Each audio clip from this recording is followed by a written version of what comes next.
All right, so the NFL training camp is finally upon us. We could start talking about looking forward to actual NFL games. I mean, they're preseason games and they suck, but still NFL games nonetheless. We can start talking about position battles, who's going to get cut, who's going to make the final roster, yada yada, all that garbage. And we're going to start with in the Bengals. So, as expected, Jessie Bates did not report to training camp. He and the Bengals couldn't reach a long-term deal earlier in the offseason. If they're going to sign him, they're going to have to franchise tag him. And Jessie Bates pretty much has no intention of playing under that franchise tag.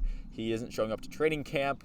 I would not be surprised if this persists throughout all of training camp. I wouldn't be surprised if he missed all of the preseason games too, and we'll see how this goes. Usually, 99 times out of 100 on a holdout, they don't get the contract that they want, and they end up signing something and playing just a little bit before week 1 on September 11th for the Bengals. And we'll see if Jessie Bates is seriously considering not playing if he doesn't reach a long-term deal with the Bengals for big money that he wants. I don't think he plays this season, to be quite honest. I don't think the Bengals want to trade him, and I don't think they're willing to offer him that big money extension because they do have to think about guys like Joe Burrow and Jamar Chase and guys like T. Higgins coming off of their rookie deals. So, if they view Jessie Bates as the odd man out, as somebody who they don't want to extend for that long, then I don't see him getting that long-term deal for big money. There's a big old splash over there. All right, so we're going to move on to the Browns. The story with the Browns obviously is going to be what the Deshaun Watson suspension will be. When that happens, I'll make a video about it, but I'm just going to kind of mention it in passing that I know that's kind of the elephant in the room right now, but there's literally nothing new to say about it. So as far as stuff that is actually going on with the Browns, David Bell, Denzel Ward, and Jack Conklin all are on the physically unable to play list as of the moment. With Jack Conklin, he suffered a season-ending injury kind of late last year. We'll see how that impacts his ability to play, if he's able to be in camp at all, if he's even ready for the regular season by the time that it starts. I'm pretty sure David Bell and Denzel Ward's injuries aren't expected to be too serious. I know especially with David Bell, he's only supposed to miss a couple of weeks with that foot injury.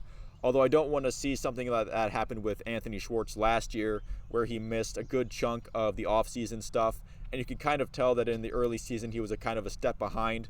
That interception that Baker threw that was kind of that in Houston that set off the whole shoulder injury and that whole saga was thrown off of a bad route run by Anthony Schwartz. So hopefully David Bell doesn't miss a beat and he's fine. I think David Bell has been participating in pretty much every offseason program that he can. So I'm confident that when the season starts, he'll be ready to hop in the slot receiver position and do as well as he can. Who knows how well he performs. I know they kind of view him as a value pick in the 3rd round. I'm pretty sure he made, first team Big Ten last year.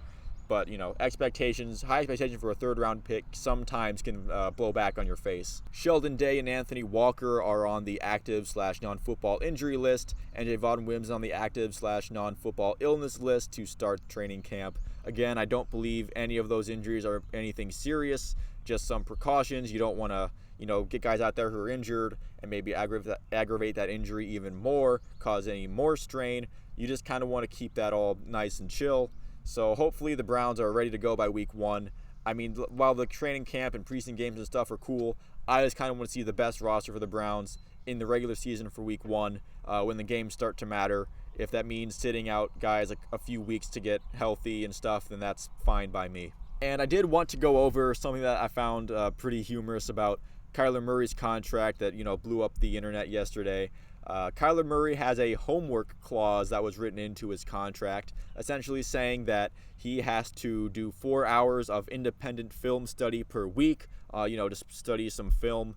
And I think that would be a given for a franchise quarterback, but apparently the Cardinals weren't so convinced, so they had to literally write it in his contract that we will only give you this, mega extension if you promise to watch at least 4 hours of game film a week. Now, Kyler Murray does have quotes about his lack of film. He says he doesn't need to watch film as much because he, quote, just sees it before it happens, unquote, talking about he can just go out and look at the defense and read it very well. That's worked out for him great with all that no all of that non-playoff success that he has. Look, he's had really good stretches in the regular season where him and the Cardinals offense looks perfect and it clicks, and then usually by the end of the year, teams have either caught up or Kyler Murray has injury issues or something. So I don't think Kyler Murray has like earned that right to just kind of be like, yeah, I don't really want to watch film this week. So I get why the Cardinals might want to put this in there, but whoever leaked this thinking it would look good for Kyler Murray is or the Cardinals for that matter is an idiot, in my opinion. I mean, this doesn't look good for anybody. I think it was leaked by Murray's agent. It kind of had the tone of, well, if it's important to the Cardinals, then it's also important to Kyler, kind of like driving home that Kyler and the Cardinals have a good relationship, and Kyler's going to show loyalty to the Cardinals by having this, film watching clause in there. But it just kind of makes both sides look bad. It embarrasses Kyler Murray because now everybody knows that he doesn't watch as much film as he probably should, or at least as much as the Cardinals want him to. If 4 hours a week had to be written into his contract, how much was he doing before? Like an hour a week? He'd like take like an hour out of it. He'd watch film on his lunch break or whatever, and just call it a day. I don't know what that implies. And it was also written in that, like, I think I saw language that if he does something else while he's studying film, that it doesn't count. Like, he can't like just be playing Madden while he's watching film. So I thought that was hilarious as well. And this is also embarrassing for the Cardinals because you have a guy who you have to literally force to watch film in their contract, and you sign him to a 5-year mega extension where he technically did get more money than the Deshaun Watson deal, but not all of it is fully guaranteed like the Deshaun Watson deal was. But you still put $230.5 million on a piece of paper and said, here you go, Kyler Murray, just make sure you do your homework and watch your actually watch film.